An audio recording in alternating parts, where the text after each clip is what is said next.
Hey, I've been watching, as everyone else on BookTube has, all the videos of about Black Lives Matter, um, and yeah, Black Lives Matter, um, and yeah, I can. This is just me, private me, I guess. Again, private reader me, but I read pulp fiction. I read a lot of I've been reading Edgar Rice Burroughs lately. um, Barsoom Marzathon, and it's like it's racist stuff. It has racist stuff in it, um, and I enjoy reading it. And I actually do think that it is through probably its modern progenitor of something like Star Wars. It's had a far reach on our culture, and I think it's important. I hopefully in all of my reviews, I do kind of mention, I do talk about, oh, this seems to have weird racial theories, which actually maybe aren't that weird racial theories. That maybe are a part of our history as the kind of the white history of white supremacy in North America, in European culture, that this is sort of a bedrock, and it's such a bedrock that it permeates just our simple entertainments. And in some ways, I find it most valuable to look at these silly entertainments, because even in the silliest of entertainments, you have you have uh, you have weird racial politics, racist stuff of um, a lot of anxieties over, like Warlord of Mars. I last read is like a lot of the power of that book. What puts that book forward is John Carter, our dashing Southern gentleman, is worried because Deja Thoris, his exotic red-skinned beauty, has been stolen by a black man, or the threat that she might be stolen by a black man, and despoiled, I guess. And it's like that is kind of the most baldest kind of um, example of that, making a villain, making a monster out of someone whose skin color is different than our own, and coming up with theories of race. I mean, it's a silly science fiction novel set on Mars, but it's divvied up into races, and they're very familiar races. There's the white Therns, there's the black firstborn, there's the yellow Martians, there's you know there's the red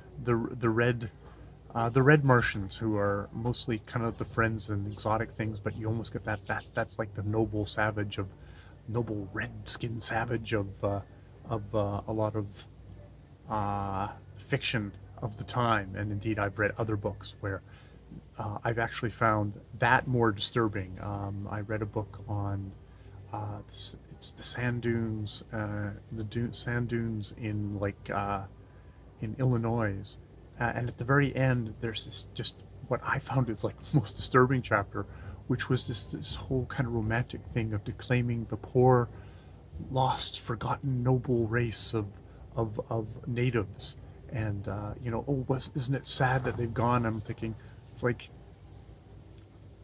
this is written by a white writer who's like romanticizing this, but it's like, yeah, it's like it was the contact with Europeans that probably ravaged these people, that killed them off with smallpox, that the survivors um, ended up either merging or having to move off into other things because they got pushed out by white settlements. I mean, it's complicated, um, but it's sort of one of those. Oh, it's like, wow, that this writer has no idea, hasn't kind of just makes it a romantic, the lost noble savages, and it's like, it's just horrible stuff.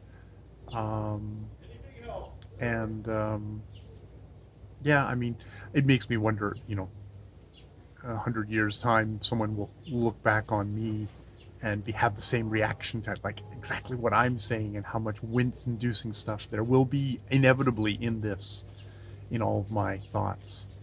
But that's also valuable. I think looking back at the past is a way of getting someone like as dough-headed as me going, "Wow, that's terrible." But that's only because of the time shift. That change has happened. Is the only way that it's a way of me trying to work at my own limitations as an individual, as someone who is in this part, who is a white person who is in this particular part of the society and has all these privileges and has only this life experience that I can only look out at, and all the limitations I have. I'm a very, very limited fellow, if you haven't already noticed. Um,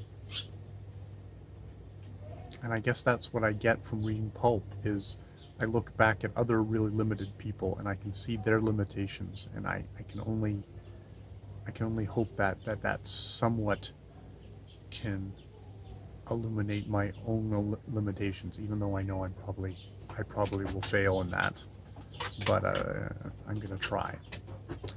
Uh, this is a private. This is my blissfully private channel where I have 0 subscribers. I mean, I only have 500 on my other one, which is nothing, and I have like 12 people who maybe actually watch the video, and one person who maybe watches the entire video on that channel. So I don't think I'm a giant. I'm not a giant media voice, and I don't aspire to be. In times like these, I'm kind of grateful that I'm not, because I don't have anything to say. So why would anyone want to listen to me? Um, yeah, as usual, I'm pretty selfish. I'm mostly doing this to try and figure things out for myself, um, but also hopefully to not be as much of a as we're all a part of the problem. Me especially. Um, but maybe I can be less of the problem. I don't know. It's times like this you either feel really hope because of all the people who are out there protesting, and the shifts in conversation, like defunding police, is actually something that seems to have burst into the modern, to the mainstream consciousness. I'm sure activists are happy about that. If you can be happy about something that's happened when yet another black person has been killed. George Floyd, George Floyd, George Floyd. Um, but then, also just watching the news and all the other people who are also being killed. And my arm is tired, and I'm not really making much sense anymore, so I will stop here. But yeah, that's where I'm at on this day today.